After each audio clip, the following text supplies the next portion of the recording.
সমকামিতা প্রমোট করে বিভিন্ন নাটক সিনেমা আমাদের দেশে তৈরি করা হচ্ছে। সম্প্রতি ঈদের একটি নাটকও এই বিষয়ে তৈরি করা হয়েছে। এটা নিয়ে ফেসবুকে সমালোচনা চলছে, বিষয়ে কিছু বলবেন?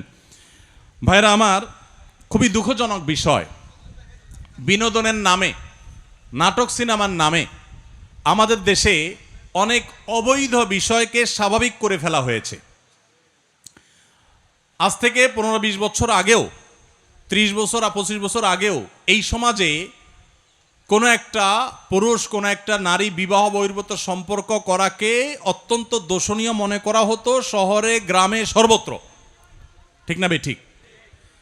নাটক সিনেমার নামে, বিনোদনের নামে যেগুলো দেখে আপনারা হাসি পান, আনন্দ পাওয়ার চেষ্টা করেন, বিনোদন পাওয়ার চেষ্টা করেন, সময় কাটাবার চেষ্টা করেন, এগুলোর নাম দিয়ে, এগুলোর মোড়ক দিয়ে এই তথাকথিত বয়ফ্রেন্ড গার্লফ্রেন্ড কালচারকে প্রমোট এবং প্রতিষ্ঠা করা হয়েছে এই সমাজে।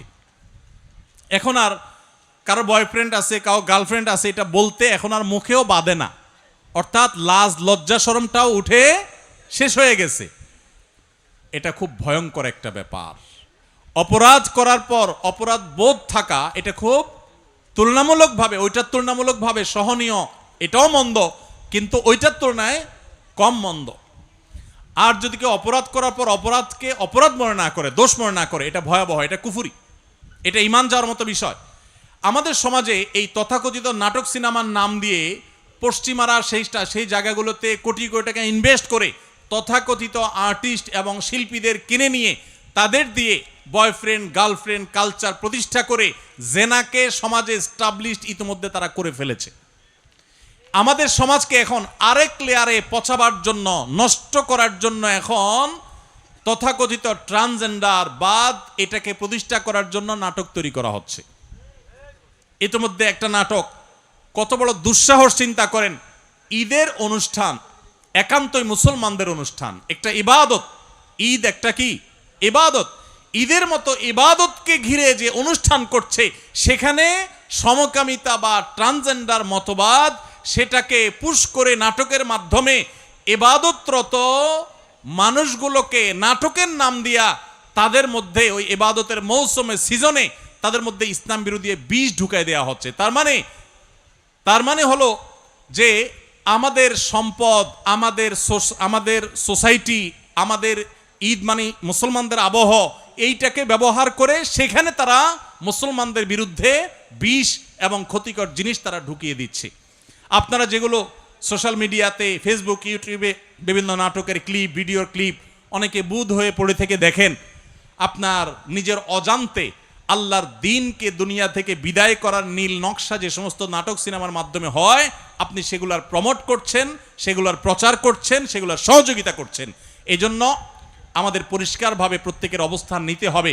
যেই সমস্ত কোম্পানি, যেই সমস্ত আপনার ব্যবসা প্রতিষ্ঠান এই সমস্ত ট্রান্সজেন্ডার মতবাদ, এই সমস্ত সমকামিতা, যেটা আমাদের রাষ্ট্রের আইনেও 2 বছর কারাদণ্ড বলা আছে, এরকম একটা রাষ্ট্রের আইন বিরোধী এবং বাংলাদেশের হিন্দু, মুসলিম, খ্রিস্টান, বৌদ্ধ সকল ধর্মের মানুষের সর্বসম্মতিক্রমে সকল ধর্মমতে যেটা অন্যায়, অপরাধ এবং পাপের কাজ, রাষ্ট্রীয় আইনে যেটা অবৈধ, সেরকম একটা জিনিসকে যারা স্বাভাবিক করার চেষ্টা করছে, তারা হোক বিশ্ববিদ্যালয়, হোক তারা ব্যাংক, হোক তারা মোবাইল ব্যাংকিং কোম্পানি, হোক তারা অন্য কোনো প্রতিষ্ঠান, হোক তারা যেই কোনো প্রতিষ্ঠান, তাদেরকে বর্জন করা, বয়কট করা, উপযুক্ত শাস্তি নিশ্চিত করার চেষ্টা করা আমাদের প্রত্যেকটা মানুষের দায়িত্ব।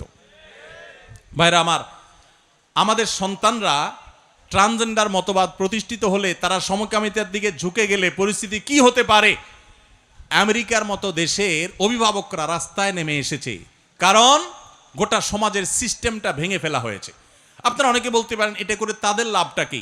কোরআন খুলে দেখেন, কোরআন এমন এক অলৌকিক মহাগ্রন্থ, 5000 বছর পরে কি হবে কোরআন বলে গেছে, ইঙ্গিত দিয়ে গেছে। আল্লাহ সুবহানাহু ওয়া তাআলা বলেছেন, ফালা ইউগাইয়িরুন্না খালকাল্লাহ, শয়তানের অন্যতম একটা কাজ হবে মানুষের সৃষ্টির মধ্যে পরিবর্তন সাধন করে সেখানে পুরো সিস্টেমটাকে আপনার ভেঙে চুরে একাকার করে দেওয়া। নারী পুরুষের কোনো ভেদাভেদ তারা রাখতে চায় না। আপনারা জানেন বাংলাদেশে এখন অনেক ফরম তৈরি হচ্ছে, ছেলে মেয়ে পরিচয় রাখতে চায় না। শুরুতে শুরু হয়েছে ছেলে মেয়ে, আবার ট্রান্সজেন্ডার, একটা হলো তৃতীয় লিঙ্গ যেটাকে বলেন আপনারা, অর্থাৎ হিজড়া, সেটা তো একটা জিনিস, সৃষ্টিগত ব্যাপার, ওইটার ব্যাপারে তো কোনো ভিন্নমত নাই। তারা তো আল্লাহ সৃষ্টি, ওইরকমই তারা থাকবে, অথবা তাদের ট্রিটমেন্ট করে একটা পর্যায়ে তাদেরকে আনা যাবে, তাদের অধিকার সুসংরক্ষিত সাংবিধানিকভাবেও ধর্মীয়ভাবেও। কিন্তু তথাকথিত ট্রান্সজেন্ডার এবং এই ট্রান্সজেন্ডারের উপরে ভর করে সমকামিতা সমাজে প্রতিষ্ঠা করার যে অপচেষ্টা, এইটার বিরুদ্ধে খোদ আমেরিকাতে অভিভাবকরা রাস্তায় নেমেছে। রাশিয়ার মতো দেশ, চায়নার মতো দেশ, তারা বলে দিয়েছে এটা সন্ত্রাসবাদ, অ্যাগ্রেসিভলি তারা এটা ঢুকাচ্ছে।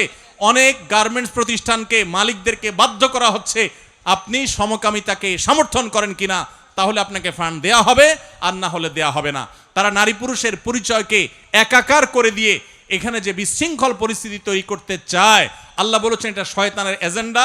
ফালা ইউগাইয়িরুন্না খালকাল্লাহ, আল্লাহর সৃষ্টি নারী এবং পুরুষ, এগুলোর মধ্যে পরিবর্তন সাধন করে এগুলোকে মেসাকার করে, একাকার করে, বিশৃঙ্খল করে ফেলা, এটা শয়তানি এজেন্ডা যেটা বাস্তবায়ন করছে। অতএব ঈদের অনুষ্ঠানে বা যে অনুষ্ঠানেই হোক, নাটকের নামে, সিনেমার নামে আপনারা একটার পর একটা অবৈধ জিনিসকে সমাজে স্বাভাবিক করে ফেলবেন। এখন আবার সমকামিতাকে স্বাভাবিক করার এজেন্ডা নিয়ে নামছেন। আপনারা কিছু পয়সা কড়ি পাবেন, কিছু ফান্ড পাবেন, এগুলো নিয়ে দেশের বাইরে চলে যাবেন, ওই কানাডার বেগমপাড়ায় চলে যাবেন, আমেরিকায় চলে যাবেন, আর আমাদের সমাজকে, আমাদের সন্তানদেরকে ধ্বংস করে দিয়ে তারপর চলে যাবেন। এটা কোনোদিনই এদেশের মানুষ সহ্য করবে না। অতএব রাষ্ট্রবিরোধী, আইন বিরোধী এই সমকামিতাকে যারা প্রমোট করছে, তাদের ব্যাপারে আমাদের সাবধান হতে হবে, সতর্ক হতে হবে, দায়িত্বশীল হইতে হবে, এবং আমাদের প্রত্যেকটা মানুষকে তাদেরকে বর্জন, বয়কট সর্বতভাবে করতে হবে।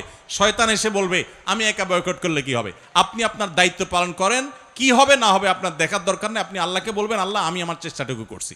করা যাবে না ইনশাআল্লাহ? আল্লাহ আমাদেরকে তৌফিক দান করুন।